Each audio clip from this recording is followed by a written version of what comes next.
Hi,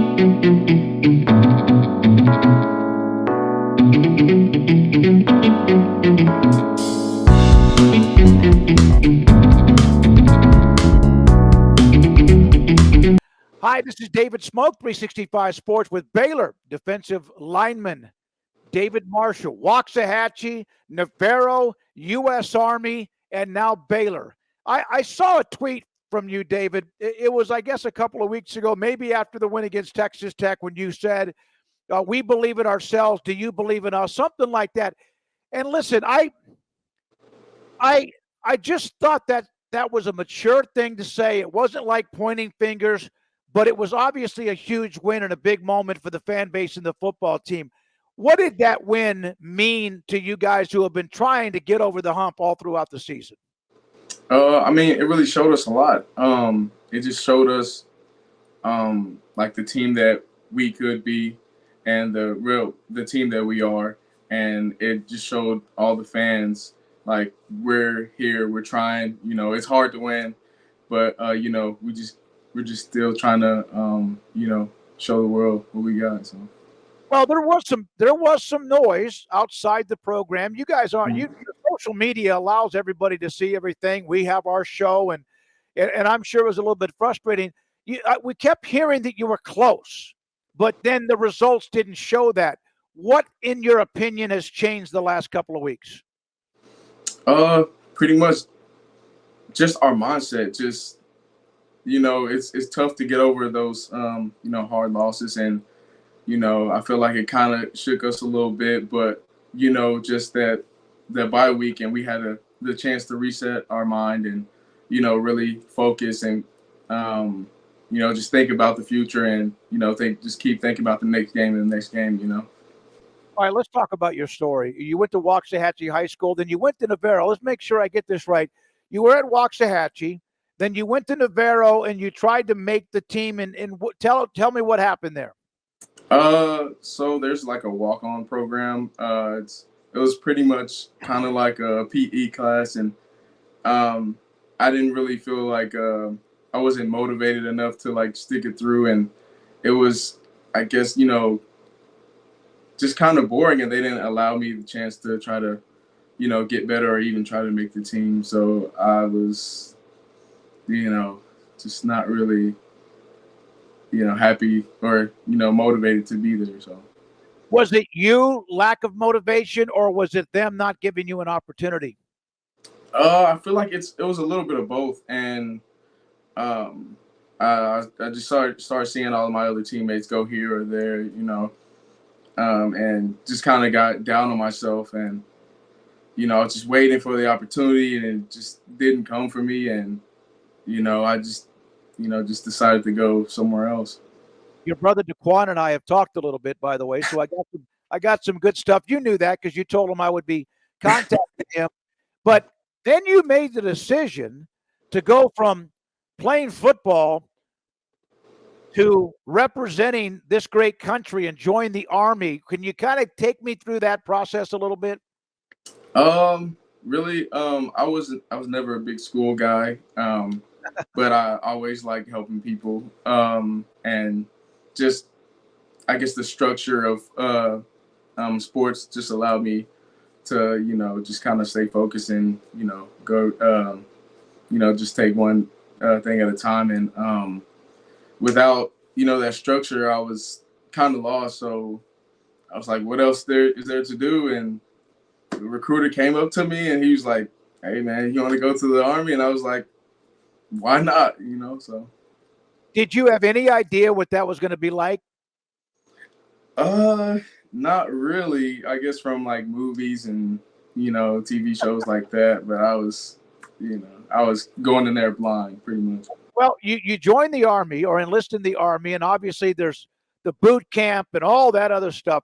What was that like? You said you needed structure, and a lot of athletes, once they're done playing, whether it's out of high school, college, pros, whatever, they can get sideways because there's not that regimen, there's not that constant routine. What was it like for you? Was it, I'm not going to say ever, anytime entering one of the military services, enlisted or not, is easy. What was that like? Yeah, it was definitely difficult, but it was easy for me to, get yelled at by people, or go run or try, just doing like the hard work and stuff like that. So it was pretty that was a smooth transition for that. And it was kind of like I was kind of lost and like seeing other people like they've never might have never like had that kind of structure, and they were like, oh man, this sucks or that sucks. I'm like, yeah, the running sucks, but I mean, yelling, and other stuff like that, and like trying to stay awake in meetings and stuff like that, and like that was like nothing new to me. That's something you needed, right? I mean, you kind of missed that. Oh yeah, I missed that a lot. I had so much free time, and I was like, I didn't really know what to do. I tried to go to the gym a little bit, but that's only like an hour or two a day, and I'm like, what else is there to do? What would you have done had you not joined the Army? Could you have like gotten yourself a little bit bored where you don't know what might have happened? Yeah, I honestly don't know. I was never a school person again, so I really was not focused on school. I've always liked working out, so I even became a personal trainer through the military, and so maybe I would have done that. But yeah. When you didn't make the team at Navarro for whatever reason, did you ever think you would play football again? Oh no, not at all.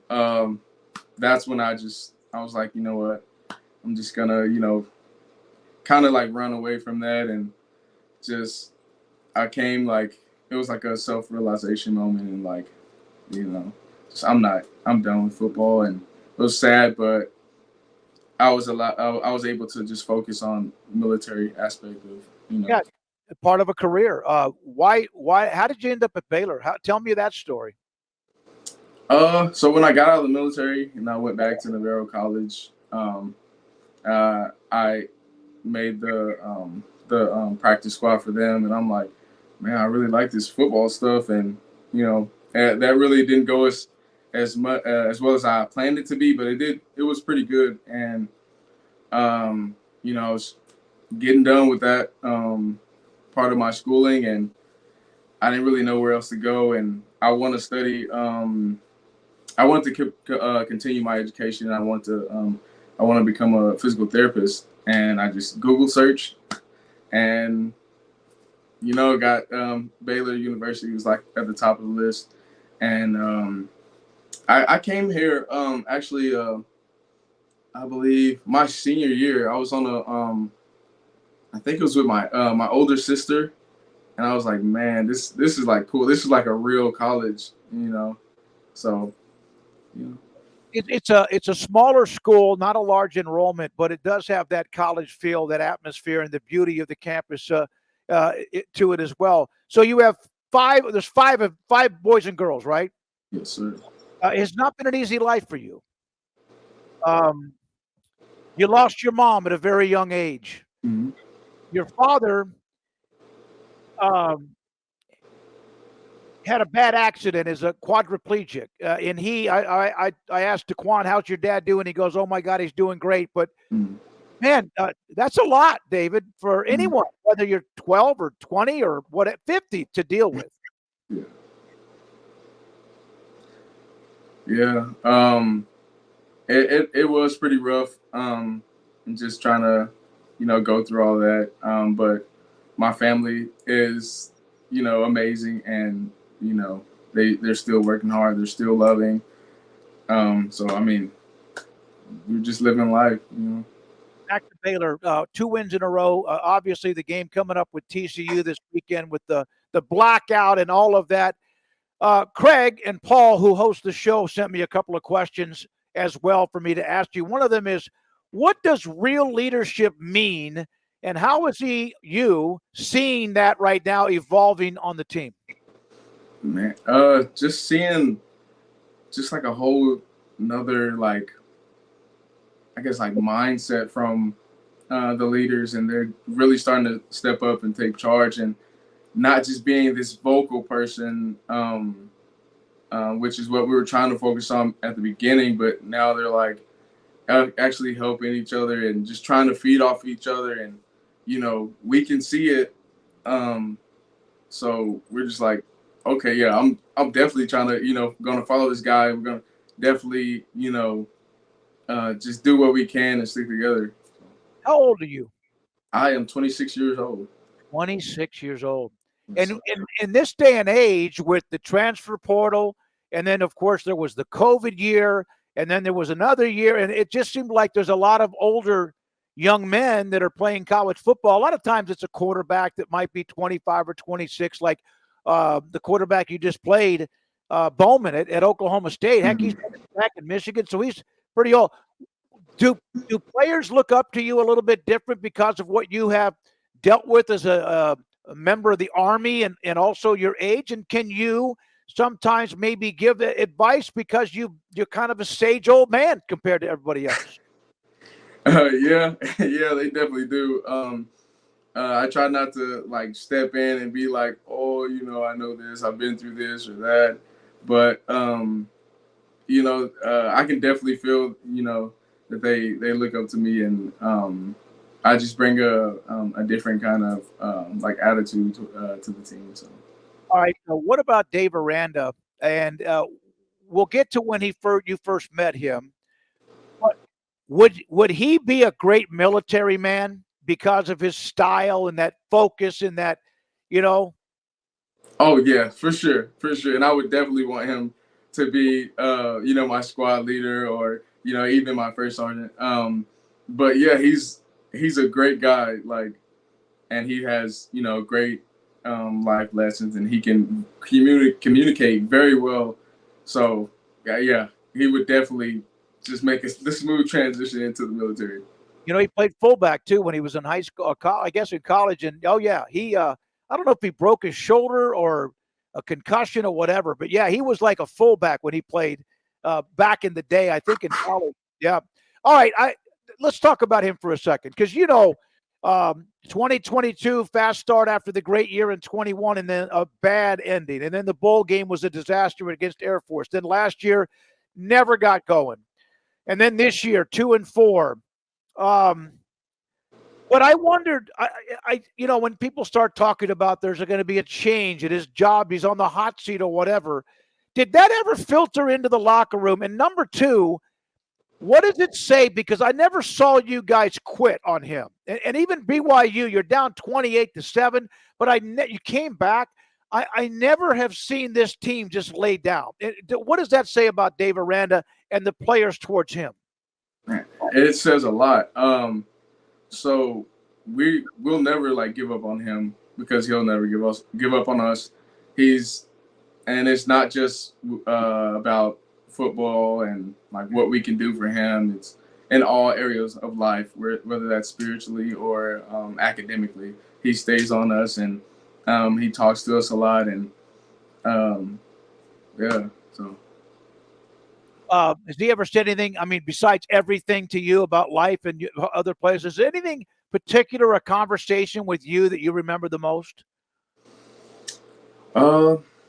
uh, at the end of the year, or the season, we have a little chat with him, and he'll talk about our goals and stuff like that. And um, after last year being on the practice squad, I was kind of down. Like I was like maybe like I believe in like everything that happens for a reason. So I'm like, I'm on the team, but I'm not really getting the looks that I want. And I'm like, man, maybe I should you know throw in the towel again, and just having a heart to heart with him about that. And um, he had told me like like everything does happen for a reason, and I am in this position for a reason. Um, and my role is just as important as the guy in front of me. So I really I really think about that like every day. I'm glad you said what you said. Or not glad. It's a great answer. It's a great part of who you are as a young man. Is I was wondering if you flashed back to Navarro when you weren't getting a chance, and that maybe you were going to give up the game, but you stuck with it. You happy? Oh yeah, yeah. I do think about that a lot, and but I just remember like how I gave up on myself back then, I'm not, I'm not gonna do that anymore. I am here for a reason, and it's Baylor football. Who else doesn't want to be here? So. What is this week? You know the emotions of this week. TCU, first of all, man, they've had a good run against Baylor. There's great memories for Baylor too, honoring a couple of their championship teams from 13 and 14. It's a blackout. It's a night game. It's TCU. Does this week do you have to keep it the same, or is it a little bit different this week? It definitely feels different from the outside aspect of it all. There's a lot of historical things that comes behind this game, and we hear it all, we know it all, and we're just trying to keep our heads level and just focus on them as our opponent, and just try to keep it as simple as possible. David Marshall, defensive lineman at Baylor, played at Waxahachie High School with John Kitna, former NFL quarterback, was the head coach. Also then went to Navarro, didn't make the team, goes into the U.S. Army for 3.5 years, and then walked on right at Baylor. Is that right? Did you earn that experience? I mean, you have been through a lot, no doubt. You were named the best player on your team in high school at Waxahachie, and there were teammates named Kennedy Snell and Jalen Rager. Jalen Rager on that team. What did that mean to you? Man, honestly, it was a surprise to me. I am self-aware, so I know that I was not the best player or anything like that. I just, they told me to do something, I do it, and it was really great to see that the others around me can see that that I was a great player, and just being with all those athletes, the crazy guys, those crazy athletic guys, and just wanting to be like, just to have that level of greatness that they did, and I was just it was really surprising to me that they chose me. Are you still a good artist? Yeah, a little bit. I did a little drawing maybe like a couple weeks ago, but I don't really do a lot these days. I'm focused on school and ball. So Do you ever, like, I know you don't have a lot of free time, but then maybe there is some downtime, and I know another bye week coming up, but do you ever just sit there and get a piece of paper out and just start drawing something? Is it whatever's on your mind at the time, or something you saw and you just want to maybe start doing what you do? yeah, and most times I like to just sit there and just think of stuff, but then I'll end up drawing like my hands or something like that, just because they're like right here, and just a little thing to pass the time. I mentioned your mother who passed away when you were younger, your father, the accident that has left him as a paraplegic. When you see him, what do you do? I mean, besides just kiss him and hug him, whatever, what is that like when you get a chance to see your father? Oh man, I love it. Every time. He always has something to say, about how he's so proud and everything. And I really love that and respect that, and coming from him, because he's like my hero, and he was such a hard worker, and I just wanted, to try to live my life like he did, and like for as much as I know, I'm doing a pretty good job. So I just like to keep that going. Hey And man, you're playing you're playing college football, which you didn't think was going to happen, gave up on it, and maybe the structure of the Army gave you the belief not to. When it got tough, as you mentioned at the end of last year, I could see a lot of people wanting to walk away. That was bad with what happened. What was the appearance of Dustin Poirier like when he came to talk to the team? I was so surprised. I was like, what in the world? Like, I get like this tingling sensation or something like that. I'm like, no way. Like, how? What? Like, what is he doing? But Coach Rand is a big MMA guy. So David Marshall with us. I'll wrap it up with this. First of all, it's an incredible story of resiliency, of learning from the past, and you represented us as a country, which, oh my goodness, it just there's nothing better than that. So I'll ask you this: what does the American flag and what was it like to represent this great country?